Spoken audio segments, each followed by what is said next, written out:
Selamat siang, Assalamualaikum warahmatullahi wabarakatuh. Saya Dr. Indah Rahmawati, spesialis paru. Hari ini saya akan membawakan modul keterampilan klinis tentang torakosintesis atau fungsi pleura atau pleural tap. Pleural tap atau torakosintesis adalah suatu tindakan memasukkan jarum ke dalam kafum pleura untuk mengeluarkan cairan atau udara yang patologis. Tindakan ini biasanya kita lakukan pada kasus efusi pleura atau hematotorak atau empiema atau pneumotorak. Tetapi yang sering kita lakukan adalah pada suatu keadaan di mana kafum pleura terisi oleh cairan. Tujuan dari torakosintesis itu adalah untuk mengambil cairan atau mengevakuasi cairan dari kafum pleura. Ada dua tujuan, yang pertama adalah tujuan diagnostik dan yang kedua adalah tujuan terapeutik. Tujuan diagnostik yang pertama adalah mengambil sampel dari kafum pleura untuk menentukan ada tidaknya cairan atau udara dari kafum pleura. Yang kedua adalah untuk mengevakuasi cairan sehingga keluhan pasien nantinya akan berkurang. Tujuan terapeutik yang pertama adalah mengambil cairan sehingga nanti akan diambil untuk pemeriksaan selanjutnya. Yang kedua, mengambil udara untuk mengurangi keluhan dari pasien. Beberapa indikasi yang harus dilakukan tindakan torakosintesis adalah misalnya efusi pleura, empiema torak, pneumotorak, hidropneumotorak. Sebetulnya tidak ada kontraindikasi absolut pada tindakan torakosintesis ini, tetapi kita perlu memperhatikan beberapa kontraindikasi yang mungkin harus diperhatikan. Yang pertama adalah kondisi pasien yang buruk, yang tidak memungkinkan untuk dilakukan tindakan kecuali untuk terapeutik, misalnya pasiennya sesak. Dua, daerah lokasi yang akan kita lakukan tindakan terjadi infeksi kulit yang luas. Tiga, pasien tidak kooperatif atau sulit diposisikan. Empat, kelainan koagulasi. Dan yang kelima, semua tindakan yang mungkin menyebabkan komplikasi atau efek samping dari torakosintesis menjadi lebih besar dibandingkan manfaatnya. Pasien dan keluarga sebelumnya harus diberitahu tentang kemungkinan komplikasi pasca tindakan torakosintesis. Misalnya terjadi nyeri, perdarahan, demam, sesak nafas, atau mungkin mual dan muntah atau pusing. Sebelum tindakan torakosintesis, sebaiknya kita melakukan edukasi kepada pasien dan keluarga mengenai diagnosis penyakitnya, rencana tindakan yang akan dilakukan dengan langkah-langkahnya, kemudian indikasi, kontraindikasi, dan kemungkinan komplikasi pasca tindakan, sehingga pasien dan keluarga akan memahami lebih lanjut. Sebelum melakukan tindakan, yang perlu kita persiapkan yang pertama adalah surat persetujuan tindakan dari pasien atau keluarganya. Di sini sudah dijelaskan tentang indikasi tindakan, kemudian langkah-langkahnya, kemudian komplikasi atau hal-hal yang nanti akan terjadi setelah tindakan. Setelah pasien atau keluarga memahami rencana tindakan yang akan dilakukan dan kemudian menandatangani information ini, selanjutnya kita baru bisa melakukan tindakan. Sebelum mulai tindakan torakosintesis, kita harus mempersiapkan beberapa hal. Yang pertama adalah alat-alat atau bahan yang tidak steril, bengkok, gunting, korentang, cairan betadin, kapas alkohol atau cairan alkohol, kemudian plester, kemudian lidocaine injeksi, kemudian kasa, sarung tangan steril dan yang tidak steril, speed injeksi, avokat, dan botol penampung untuk menampung cairan. Botol ini nanti akan kita gantung di tempat tindakan. Selanjutnya adalah persiapan alat-alat yang steril yang diperlukan untuk tindakan torakosintesis. Pertama adalah handscoon steril.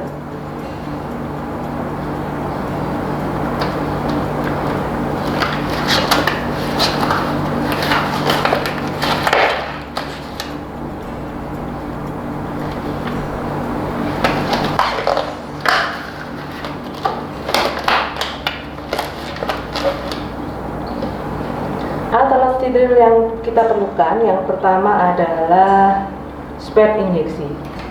Kita bisa menggunakan spade 5 cc, kemudian 10 cc, dan kemudian 20 cc. Kemudian yang kedua adalah lidocaine.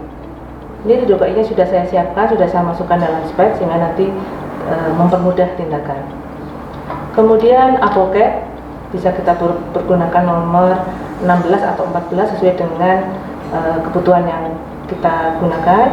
Kemudian gunting steril, cairan alkohol 70% untuk desinfeksi, cairan betadine, kasa steril, kemudian blood set atau transfusi set. Dan dalam keadaan misalnya cairan yang kita fungsi kental atau pekat, kita bisa menggunakan bantuan 3-way stopcock untuk memudahkan tindakan selanjutnya. Kali ini pasien yang akan kita lakukan tindakan torakosentesis adalah kasus efusi pleura kiri.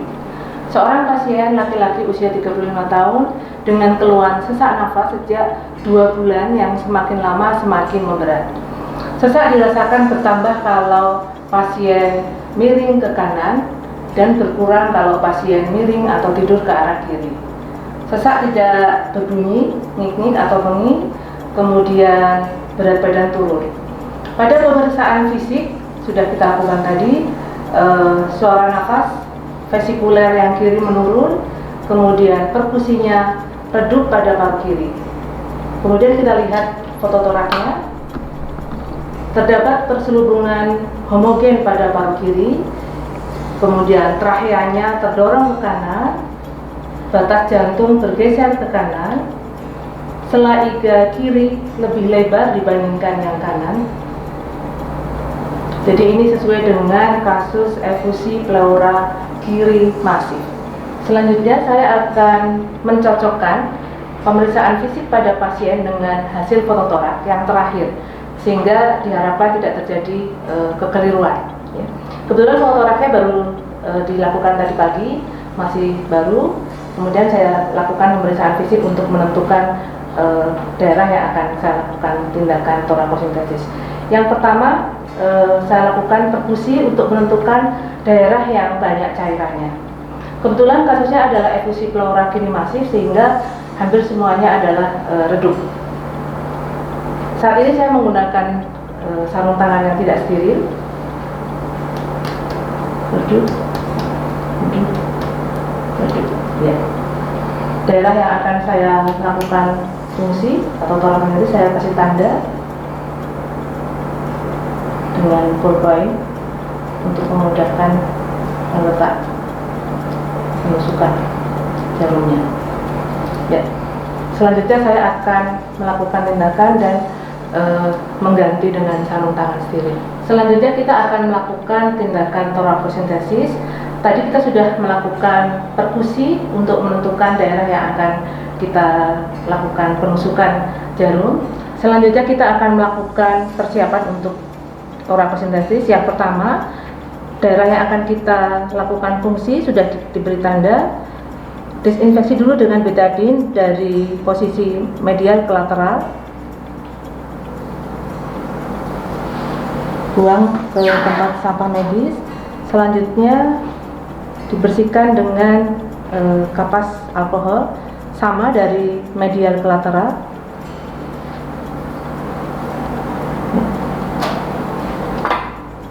Kemudian injeksi lidocaine sudah saya persiapkan sebelumnya ke subkutis sampai ke kafum, menembus kafum pleura. Lakukan injeksi pada daerah yang sudah kita tandai. Insersikan spetnya, masukkan pelan-pelan lateral, medial sampai menembus kafum pleura. Kemudian aspirasi untuk memastikan ada tidaknya cairan. Ternyata sudah ada cairan. Kita ambil sekalian untuk pemeriksaan sampel.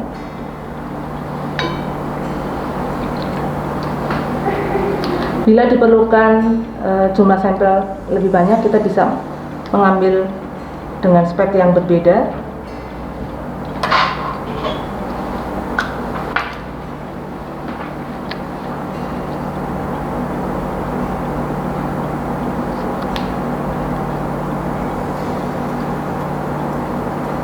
Ambil cairan sampai sampel yang kita butuhkan cukup. Ya. ini sampel yang akan kita kirim ke laboratorium. Nah, selanjutnya kita akan melakukan pemasangan aboket. Bisa menggunakan aboket ukuran 16 atau 14 sesuai dengan kebutuhan. Ya. Pastikan pasien sudah tidak merasakan nyeri. Dengan ditanya, Pak, kita coba dengan menusukkan ujung jarum pada kulit. Pak, masih sakit nggak? Sudah nggak terasa ya? Masukkan aboket. Sebelumnya kita persiapkan dulu alat-alat yang nanti akan disambung. Ya, masukkan aboket nomor 16 ini sampai ke kavum pleura. Nah, tanda merah ini menunjukkan bahwa daerah yang kita suntik atau kita injeksi tadi sudah tepat mengenai kavum pleura. Ada dua cara. Yang pertama tidak menggunakan 3-way dan yang kedua dengan 3-way. 3-way ini kita pakai kalau cairannya pekat atau kental. Kita sambung dengan blood set. Jangan lupa posisikan terkunci ya.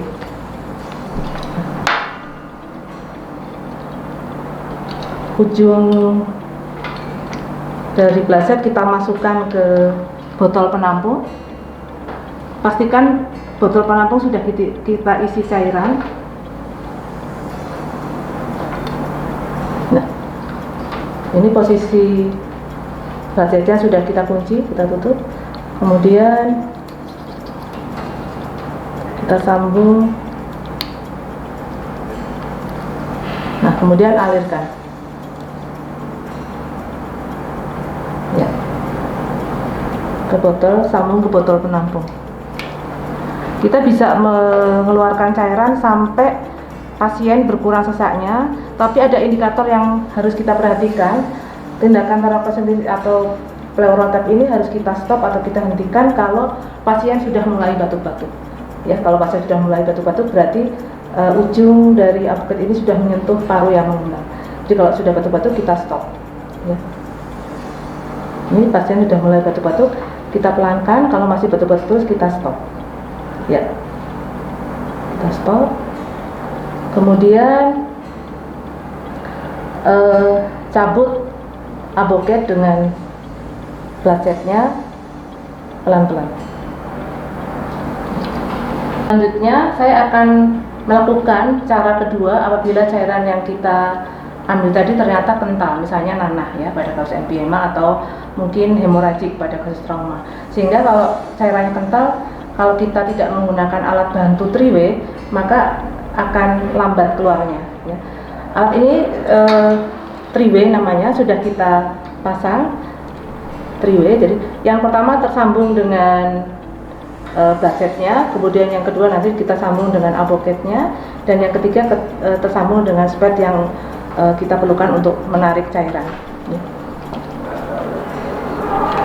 Yang pertama kita lakukan desinfeksi. Tadi sama seperti yang pertama, desinfeksi dengan betadine. Kemudian bersihkan dengan kapas alkohol.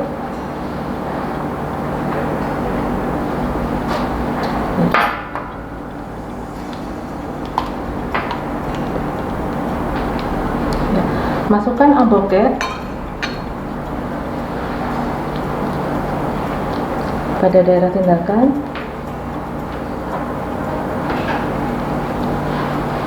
Keluar cairan kemerahan. Kemudian kita sambung dengan 3-way. Pastikan posisi salah satu posisinya tertutup ya. Ini menunjukkan kalau seperti ini cairannya bisa mengalir, kalau ke sini karena tumpul ini tidak bisa mengalir ke sini.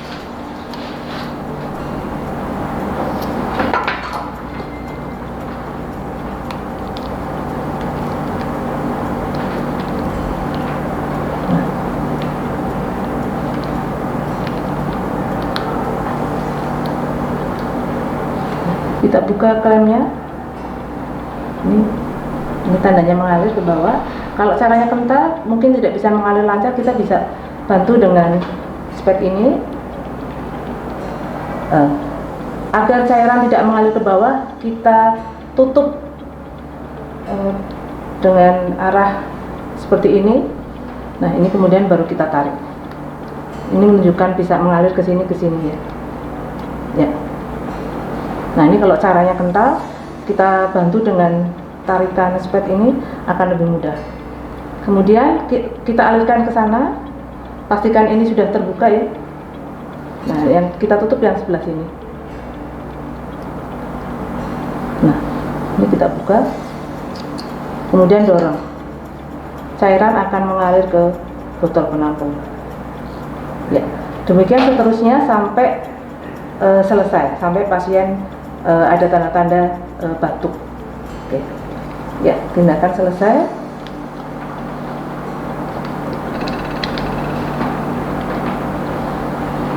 Tutup.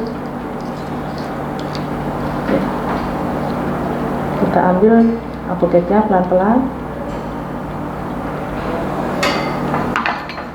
Kemudian tindakan selesai, kita rapikan alat dan juga tutup daerah tindakan dengan betadine steril.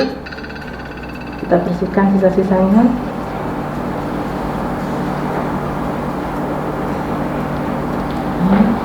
Kemudian kita plester.